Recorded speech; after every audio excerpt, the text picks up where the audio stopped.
Misaotra ny tompo lehibe tsika noho ny fitiavany sy ny famindrapony indray nanomezany an'ity androany ity. Ndao hiaraka hisaotra ny tompo noho ny hatsarany. Ny fisaorana dia manokatra ny tanan'ny tompo mba ho amintsika, ka izany no anasananao amin'izao fotoana izao. Ndao hisaotra ny tompo fandretondray tsika ny tafaraka eto amin'izao fotoana izao. Faly tafaraka aminao indray ny ekipa rehetra amin'ity androany ity ary faly miarabanao naiza tratraranay ianao amin'izao fotoana izao. Raiso ny arahaba tsy lany amamina omen'ny ekipa rehetra anao amin'izao fotoana izao miaraka amin'ny firaritsoa mba ho aminao ny herin'Andriamanitra, mba ho aminao ny fahasoavan'Andriamanitra, mba hampaharitra anao mandra-pahatongan'i Jesosy. Izany ny tena zavatra iriny, zany hoe voatahiry ao amin'ny fahasoavan'Andriamanitra, hiandry amin'ny fanantenana sy ny fiaretana ny fiavian'i Jesosy.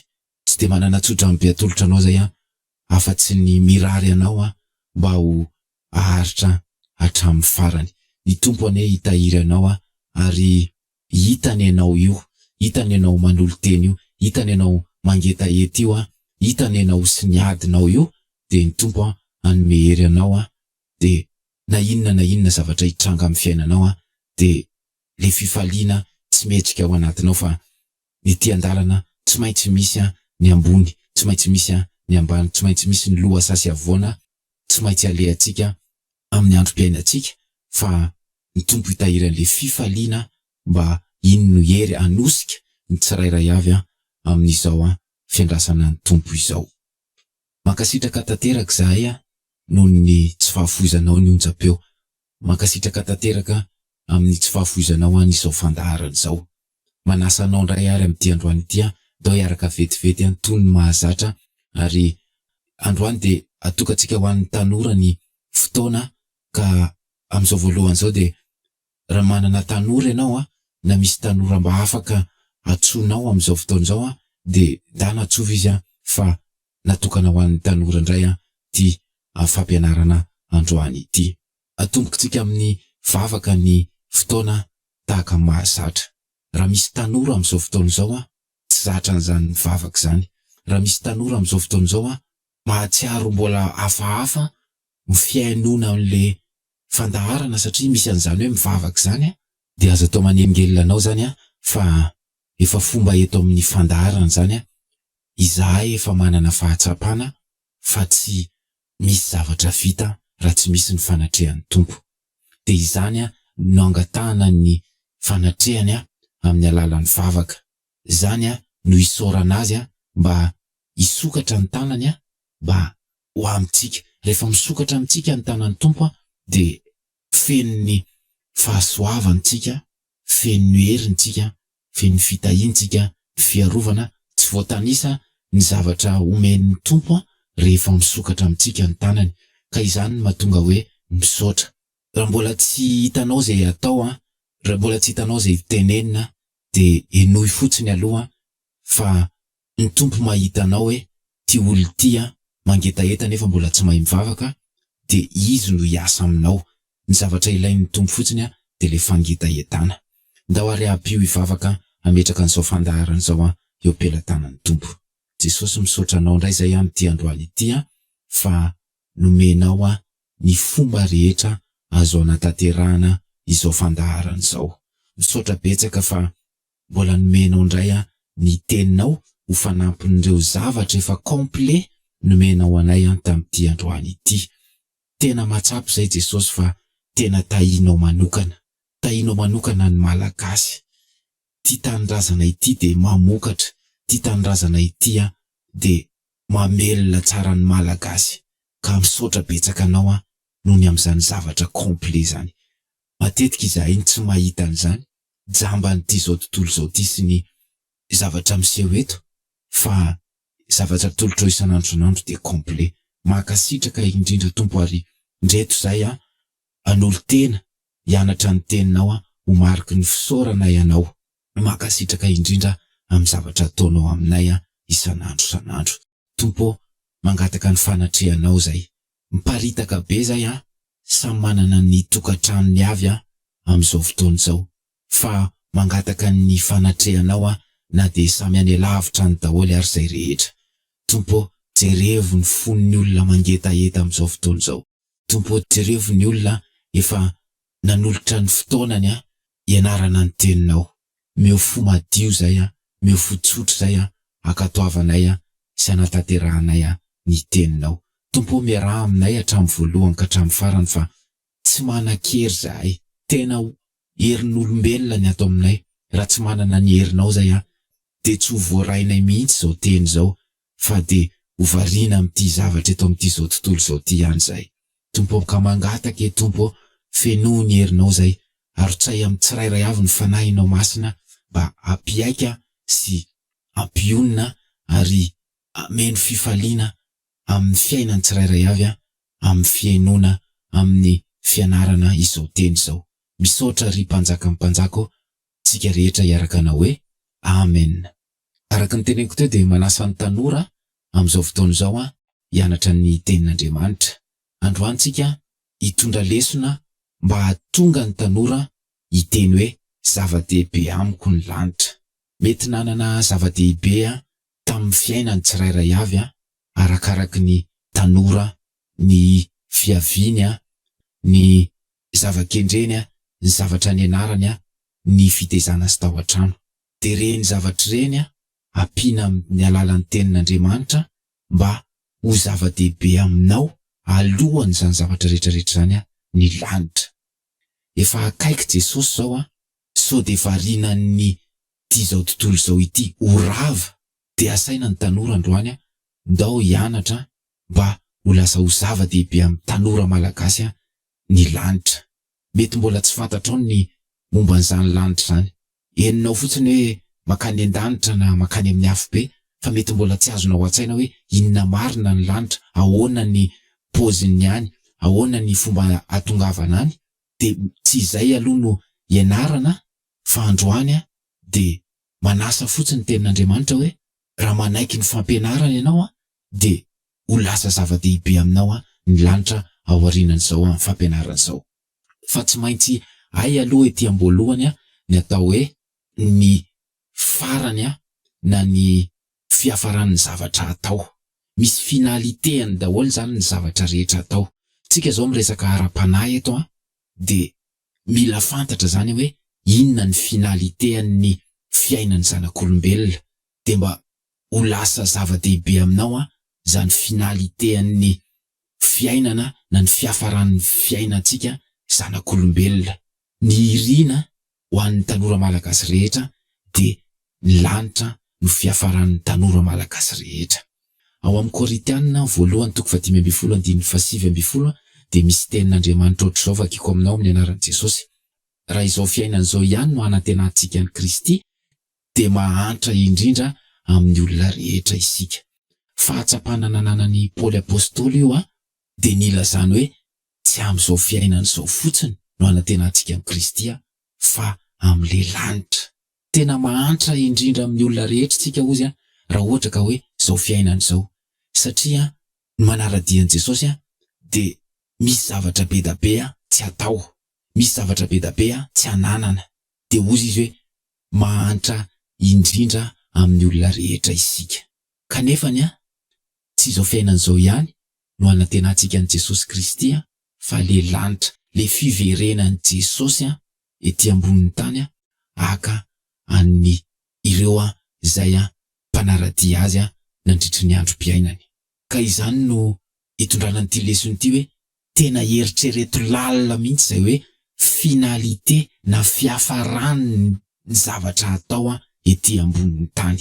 Ndao anao fampiasana voalohany hoe inona ny zavatra ataonao amin'izao fotoana izao, inona ny mameno ny fiainanao amin'izao fotoana izao, de mba alaivo lavidavitra ihany ho aiza le izy, inona ny finalitéany, inona ny fiafaran'izao zavatra ataonao zao.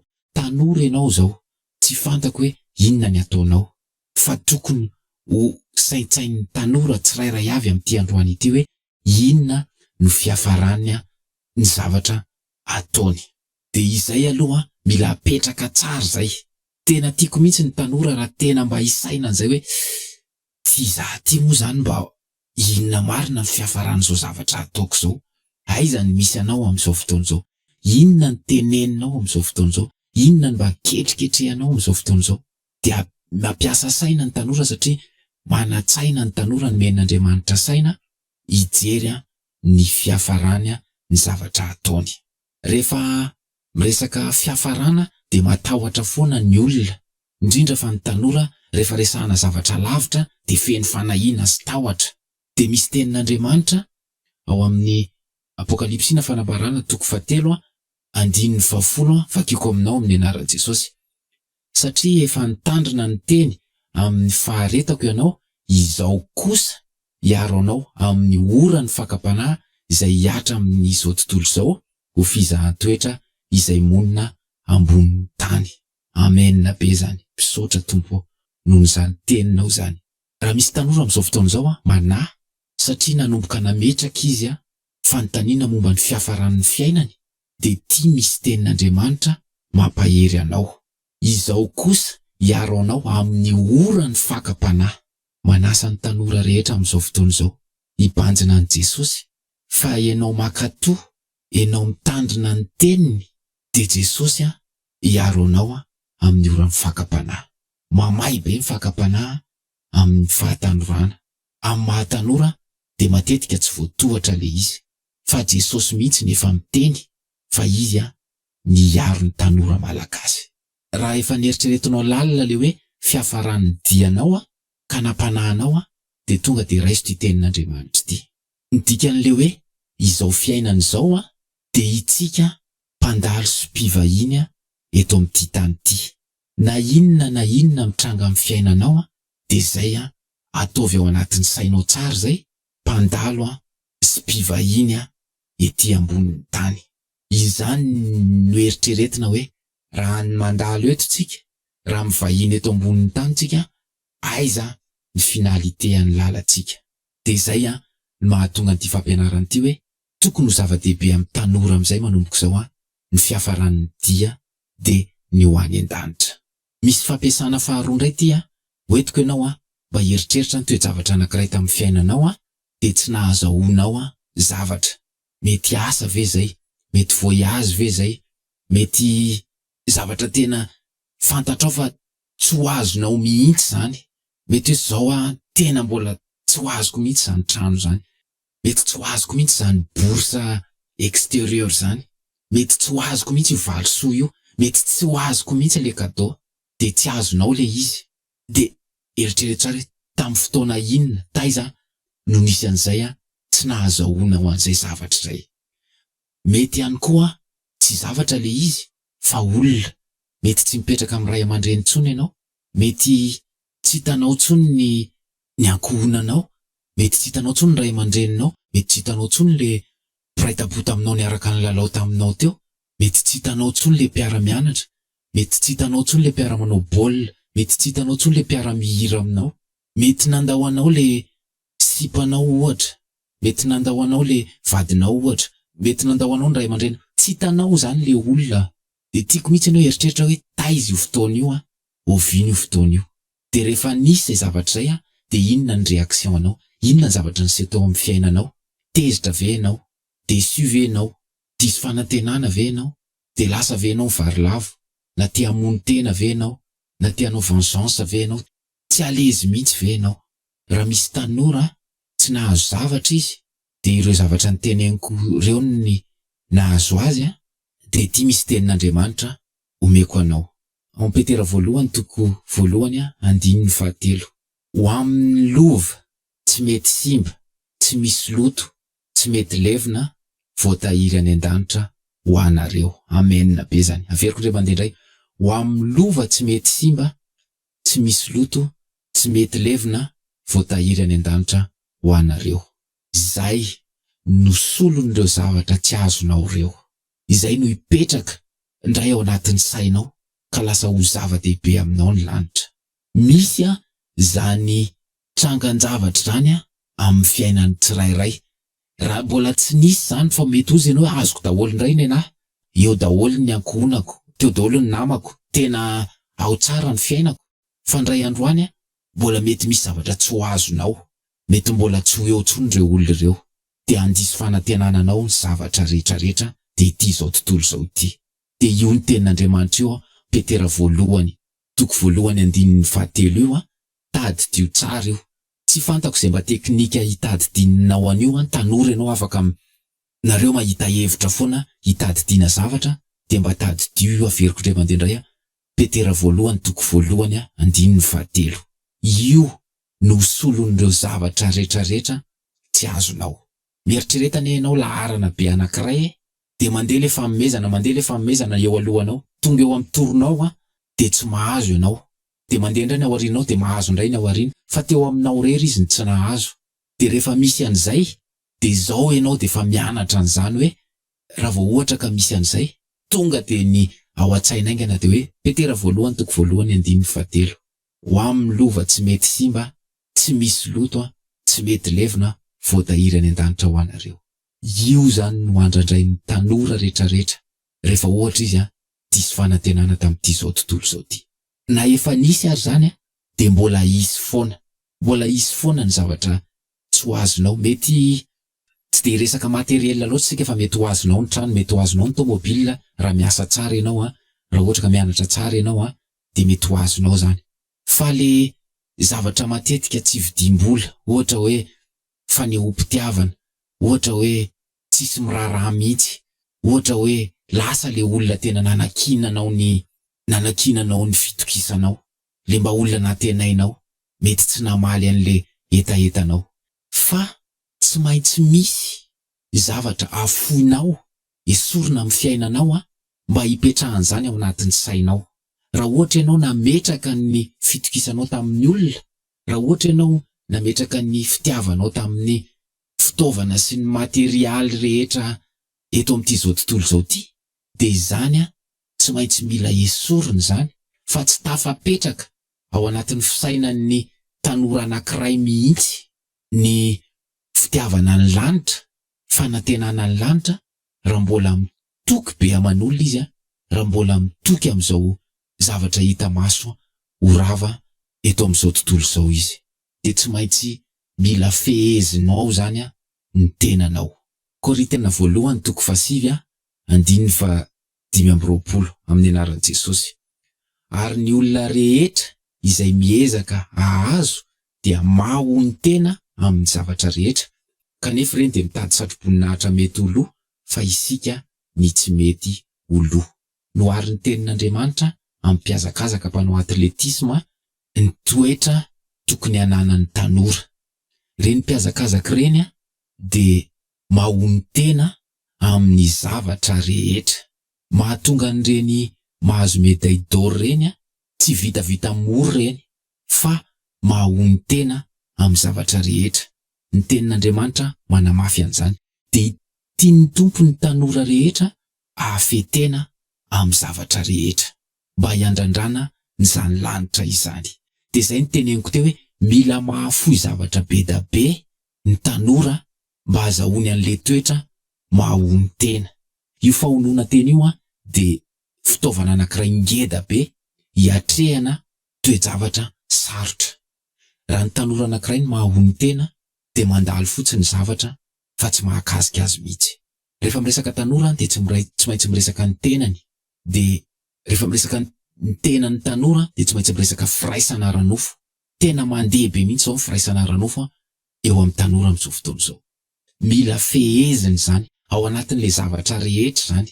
Raha te hiteny ny tanora anankiray hoe zava-dehibe amiko ny lanitra, de mila mahafoy an'izany fanaovana firaisana zany izy. Te hanao an'izany firaisana izany daholo ny tanora rehetrarehetra, fa ny tanora mahafetena de tsy tafiditra amin'izany. Ny fitafiana te hibridandridana daholo ny tanora rehetrarehetra, fa zay mahafetena de mahafoy an'izany.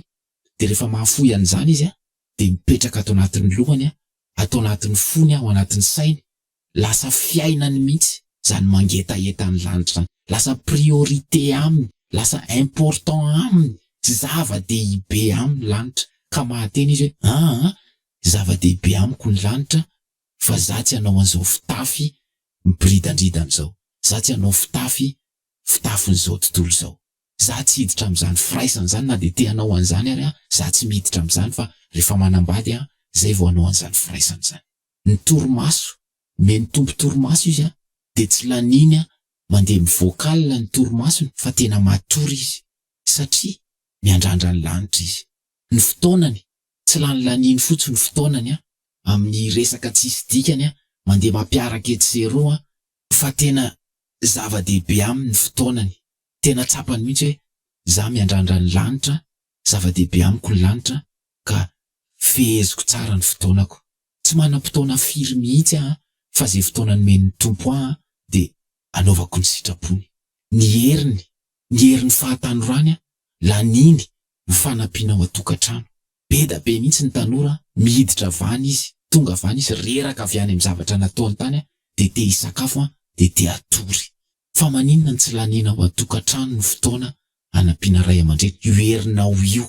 Fa maninona tsy ifotoranao amin'ny fianarana io mba anana ho avy mamirapiratra ianao. Fa maninona tsy anaovanao asan'Andriamanitra io herinao io. Reraka be mihitsy izy fa avy nanadio fiangonana, reraka be mihitsy izy fa avy nanao asan'Andriamanitra. Zany ny tokony andanian'ny tanora ny heriny. Reraka be mihitsy izy, tena reraka izy fa naninona tena nadio daholo ny tato trano, vitany daholo ny raharaha. Ny tanora ohatr' zany no afaka miteny hoe zava-dehibe aminy ny lanitra, de hanomboka ho zava-dehibe amin'ny lanitra. Zao tanora zao de efa zava-dehibe amin'ny lanitra raha sitrapon'Andriamanitra, de antitra tsy hanana problème mihitsy zany tanora zany satria mani lanitra no zava-dehibe aminy. Ka ity fampianarana ity de saintsainy tsara zay heninao teo, de sory zay rehetra manakana anao. Fehezo, mila fifehezantena. Tsy rehefa tonga eo le fakam-panavo ifehtena ianao mety tsy ho resinao io, fa izao ianao zao ianao miaino zao de tena raisy hoe tena fampianaran'ny tenin'Andriamanitra, fahonoana tena, mila mahony tena zany, mila manao nao amin'ny zavatra tsy sitrapon'Andriamanitra. De zay vao afaka miteny ny tanora anankiray hoe zava-dehibe amiko ny lanitra. Fa tsy isy tanora mihitsy afaka hiteny hoe zava-dehibe amiko ny lanitra nefa ny fiainany zao tontolo zao. Ny vavany fotsiny mety miteny an'izany satria mba manam-paniriana ihany izy, fa ny fony sy ny sainy sy ny fanahany tsisy toerana ho an'izany mihitsy. Tsisy toerana ho an'ny lanitra, fisaintsainana ny lanitra raha tanora tsy mahafetena. Fehezo ny tenanao fehezo ny fotoananao, fehezo ny herinao mba ho zava-dehibe aminao zany lanitra zany, ka hozy izy ianao hoe zava-dehibe amiko ny lanitra. Izay no fampianarana tamin'ity androany ity. Tena ataovy mihitsy zay anananao fifehezantena. Ataovy mihitsy, tena asa anankiray mihitsy ny fifehezantena. Atomboy amin'ny zavatra zay misy aminao eo. Fantatrao tsara fa tsy hitondranao any an-danitra satria tsika efa nahafantatra ny finalité amin'izay zao ny dian'ny olombelona fa na any amin'ny afobe na any amin'ny lanitra, sitrapon'Andriamanitra de hitondra ny tanora malagasy rehetrarehetra any an-danitra. Dao petraka eo pelantanan'ny Tompo zany teny zany fa sao de angalariny devoly. Misaotra Tompo fa vita soamantsara ny fampianarana ny tanora mba hananany an'izany toe-tsaina maniry ny lanitra zany, mba ho zava-dehibe amin'ny tanora malagasy ny lanitra.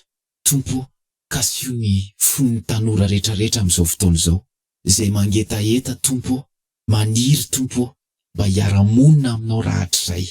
Mety mbola tsy tanteraka ny fanoloran-tenany, mety mbola vao izao izy vao nahaino an'izany, kanefa resy lahatra izy satria teninao ty, resy lahatra izy fa efa tsisy antenaina intsony ny eto ambonin'ny tany, na ny olona na ny zava-misy amin'izao tontolo izao. Efa netraika tamin'izany fahadisom-panantenana tamin'ny zavatra zany, tsy nahazo zavatra tamin'ny olona, kay mora levina sy mora potika. Tompo, jereo reo tanora malagasy reo, mangataka aminao mihitsy amin'izao fotoana izao, kasio ny tsirairay avy.